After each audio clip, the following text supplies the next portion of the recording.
Hello, good morning to everyone. My topic is all about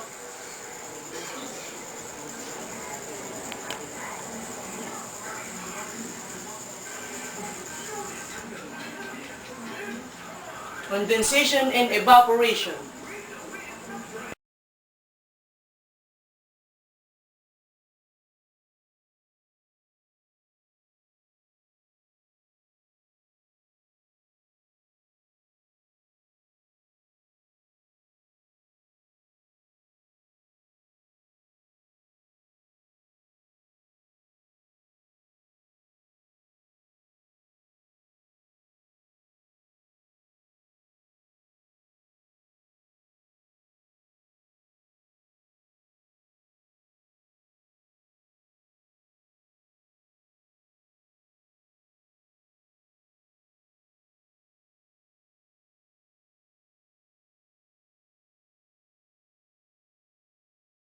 Now, I will experiment how condensation works.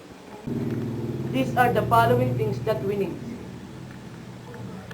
Ice, water, and the transparent glass. First, add ice cube in the transparent glass.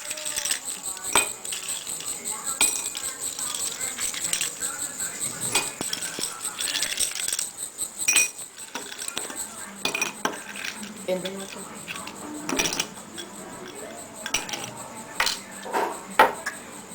the second step that we do is put the water in the transparent glass.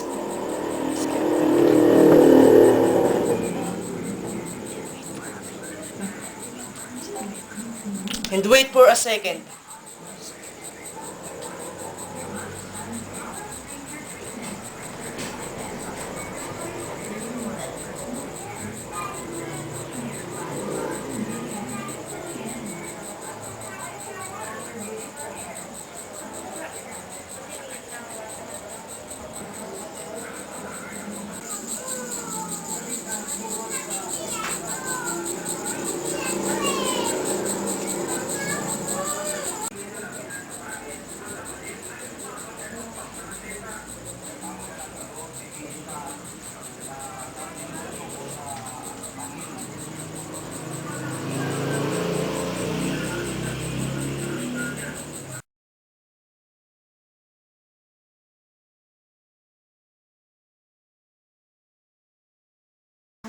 Water vapor condenses into a liquid after making contact with the surface of a cold water.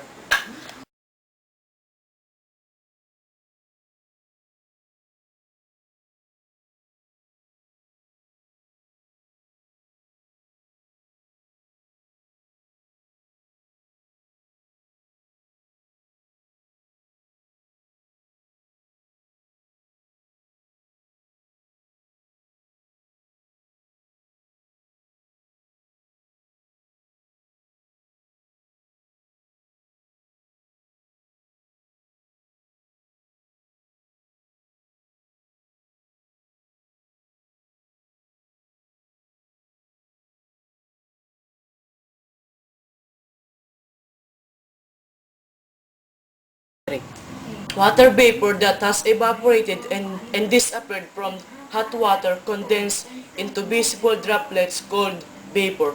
Gaseous water is invisible, but the clouds of water droplets are evidence of evaporation followed by condensation.